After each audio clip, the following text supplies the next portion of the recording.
Nadie en el pueblo de Vallecín hablaba de la casa al final del camino de tierra. Nadie la señalaba con el dedo. Nadie pronunciaba su nombre en voz alta después del anochecer.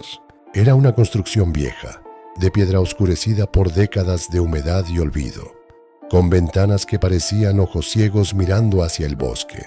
Los niños la llamaban la Casa del Umbral, sin saber bien por qué, como si el nombre hubiera surgido solo, brotado de algún miedo colectivo enterrado muy hondo. Solo los más viejos recordaban quién había vivido allí, y cuando se les preguntaba, desviaban la mirada y cambiaban de tema con una rapidez que resultaba más aterradora que cualquier respuesta. Marcela llegó al pueblo en octubre, con 2 maletas y una cámara fotográfica.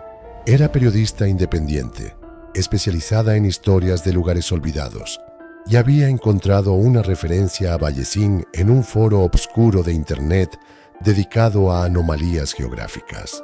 La descripción era vaga pero inquietante. Un pueblo donde el tiempo se dobla, donde las sombras no coinciden con los cuerpos que las proyectan. Ella lo atribuyó a la exageración poética de algún escritor frustrado. Se equivocó. La casa del Umbral, primera noche en la pensión de doña Remedios, fue tranquila. La anciana le sirvió un caldo espeso y le mostró su habitación sin demasiadas palabras. Pero antes de apagar la luz del pasillo, se detuvo en el umbral de la puerta y la miró con una expresión extraña. «No salga de noche», dijo. «¿Por los animales del bosque?», preguntó Marcela intentando sonar casual. Doña Remedios no respondió. Solo repitió las mismas 4 palabras y cerró la puerta. Al día siguiente, Marcela recorrió el pueblo con su cámara. Era un lugar pequeño, de apenas 200 personas, con una plaza central, una iglesia de fachada agrietada y una serie de calles que parecían terminar siempre de forma abrupta, como si el trazado hubiera sido interrumpido por alguna decisión urgente. Fotografió a los vecinos, los tendederos, los perros dormidos bajo el sol pálido de octubre. Pero cada vez que orientaba el objetivo hacia el extremo sur del pueblo, hacia el camino de tierra que llevaba a la casa, alguien aparecía para distraerla. Un niño que le ofrecía una ciruela, un hombre que quería mostrarle el molino, una mujer que le preguntaba de dónde era. Era demasiado sistemático para ser casualidad. Por la tarde encontró al único habitante que parecía dispuesto a hablar. Tomás, un hombre de unos 70 años que pasaba sus horas en un banco de madera frente a la iglesia, mirando el horizonte con los ojos entrecerrados. «¿La casa del Umbral?», repitió cuando ella mencionó el nombre. Soltó una carcajada seca que terminó en algo parecido a un sollozo. «Eso no es una casa, señorita. Es una boca, y las bocas, cuando llevan suficiente tiempo cerradas, tienen mucha hambre cuando se abren». Marcela anotó la frase en su libreta. Le pareció pintoresca. Esa noche, sola en su habitación, la releyó 3 veces y ya no le pareció pintoresca en absoluto. Fue al tercer día cuando decidió acercarse. Lo hizo a media mañana, con la luz más clara del día, diciéndose que era solo para tomar algunas fotografías desde afuera. El camino de tierra era más largo de lo que parecía. Los árboles a los lados se inclinaban levemente hacia el centro, como formando un túnel, y el suelo tenía esa consistencia esponjosa de la tierra que no ha recibido sol directo en mucho tiempo. A unos 50 metros de la casa, su cámara dejó de funcionar. La pantalla se puso negra. La batería marcaba 100%. Lo intentó 3 veces. Nada. Guardó la cámara y sacó el teléfono para fotografiar. El teléfono también murió. La casa era más grande de cerca. Tenía 2 plantas, un porche con columnas de madera podrida y una puerta principal de color rojo que, extrañamente, no parecía deteriorada. Ese rojo era demasiado brillante, demasiado reciente, como si alguien la hubiera pintado esa misma semana. Marcela se quedó parada frente al porche durante un tiempo que no supo cuantificar. Quería irse. Sus pies no se movían. No era parálisis exactamente, era más bien la sensación de estar ante algo que exigía ser mirado, que reclamaba atención con una autoridad silenciosa e inapelable. Entonces, escuchó el sonido. Era bajo, casi subsónico, más sentido en el pecho que oído con los oídos, un zumbido rítmico que venía de adentro de la casa, o quizás de abajo de la casa, o quizás de adentro de ella misma, desde algún lugar detrás del esternón. No lo supo distinguir. Lo que sí supo fue que el sonido tenía forma, no visual, no conceptual, una forma que sus sentidos percibían pero que su mente se negaba a procesar, como intentar ver el punto ciego del ojo. En el momento en que lo buscas, desaparece. Caminó de regreso al pueblo sin mirar atrás. Caminó rápido, luego más rápido, y en algún punto corrió sin haberlo decidido conscientemente. Cuando llegó a la plaza, estaba sin aliento y con las manos temblando. Doña Remedios la vio llegar desde la ventana de la pensión. No dijo nada, solo negó con la cabeza, muy lentamente, como quien ve a alguien cometer el mismo error que ya vio cometer antes. Esa noche Marcela no pudo dormir. Cada vez que cerraba los ojos veía la puerta roja, no como un recuerdo visual, sino como una presencia. Como si la puerta estuviera detrás de sus párpados esperando a que los cerrara para aparecer. A las 2 de la madrugada se levantó a beber agua y al pasar frente al espejo del pasillo se detuvo. Su reflejo tardó medio segundo en imitarla. Medio segundo. Nada, en términos normales. Una eternidad en cualquier otro contexto. Se dijo que era el cansancio. Se dijo que era la sugestión. Se sirvió el agua con manos que ya no temblaban, sino que vibraban con una frecuencia constante y baja, idéntica al zumbido de la casa. Al día siguiente habló con Tomás de nuevo. Esta vez el viejo no bromeó. Le contó que hacía 40 años. Un maestro de escuela llamado Aurelio había entrado a la casa para demostrarle a sus alumnos que no había nada que temer. Había salido 3 horas después, físicamente intacto, pero algo en él había cambiado de una manera que nadie sabía describir con precisión. Era como si mirara las cosas desde adentro. Dijo Tomás.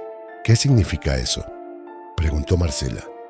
Que sus ojos estaban en el lugar correcto, pero él ya no estaba detrás de ellos. Aurelio había muerto 6 meses después. Nadie supo de qué.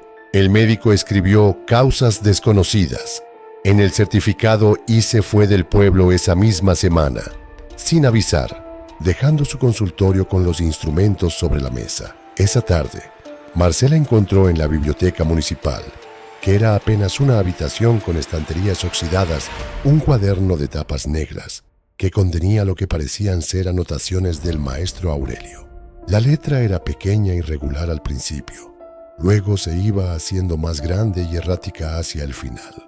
Las primeras páginas describían la casa con detalle arquitectónico, medidas aproximadas, materiales, orientación. Las páginas del medio comenzaban a desviarse hacia algo más perturbador. La casa no tiene interior, escribió Aurelio. O más bien, su interior es más grande que su exterior. No en sentido metafórico. Lo medí 3 veces. Los números no mienten aunque la mente sí. Y en la última página, escrita con una presión tan fuerte que había rasgado el papel en varios puntos. El umbral no es la puerta. El umbral eres tú. Eres el lugar donde 2 cosas dejan de ser 2 cosas. No debería haber vuelto. Lo sabe ahora, lo sabía entonces. Pero hay ciertos conocimientos que funcionan como anzuelos. En el momento en que los tienes, ya es tarde para soltarlos. Fue de noche, contradiciendo todas las advertencias, llevando solo una linterna y el cuaderno de Aurelio. El camino de tierra de noche era completamente distinto. Las ramas no se inclinaban hacia el centro sino hacia afuera, como apartándose, como cediendo el paso con una deferencia que resultaba más aterradora que cualquier amenaza. La puerta roja estaba abierta. No recordaría haber cruzado el umbral. Ese momento específico, el pie derecho levantándose y posándose del otro lado de la puerta, había desaparecido de su memoria como una palabra que se tiene en la punta de la lengua y se esfuma antes de pronunciarse. Lo que sí recordaría, con una claridad brutal y permanente, era el interior. Era una sala vacía, de paredes blancas, con el suelo de madera oscura.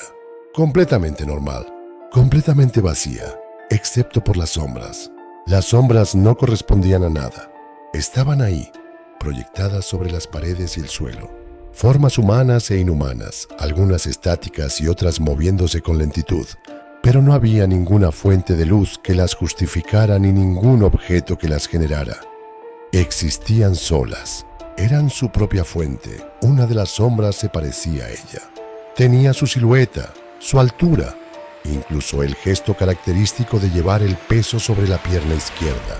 Marcela levantó la mano derecha. La sombra no levantó la mano. La sombra inclinó la cabeza. Marcela retrocedió un paso. La sombra avanzó un paso hacia ella.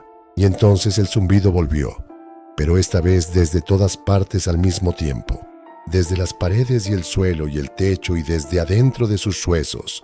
Y en ese zumbido había algo que no era exactamente un lenguaje, pero que comunicaba una cosa con una claridad imposible de ignorar: que la casa no estaba vacía, que nunca había estado vacía, que lo que estaba vacío era ella.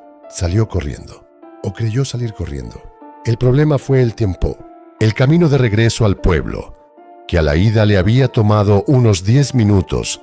Tardó esta vez lo que su teléfono, que había vuelto a funcionar en cuanto cruzó la puerta de salida. Registró como 4 horas y 17 minutos. Eran las 6 de la mañana cuando llegó a la plaza. El sol nacía, los gallos cantaban. Todo era perfectamente ordinario y perfectamente insoportable en su ordinariedad. Doña Remedios la esperaba en la puerta de la pensión con una taza de café. No le preguntó nada. Solo la miró a los ojos durante un momento largo y luego desvió la vista con un gesto que Marcela interpretó con un escalofrío que le recorrió la espalda completa, como algo parecido al duelo. Se fue de Vallecín ese mismo día. Empacó en 20 minutos y se subió al primer autobús sin preguntar a dónde iba. Llegó a la ciudad 2 días después, a su apartamento, a su vida normal de ruidos de tráfico y notificaciones de teléfono y vecinos discutiendo al otro lado de la pared. Todo igual, todo exactamente como lo había dejado, excepto su sombra, porque su sombra, desde esa mañana en Vallecín, ya no coincidía del todo con sus movimientos, no de forma obvia, no de forma que pudiera denunciar o explicar, solo una fracción de segundo de retraso, solo la sensación, cuando miraba su reflejo en espejos o vidrios, de que había algo ligeramente distinto en la expresión de esa cara que era la suya.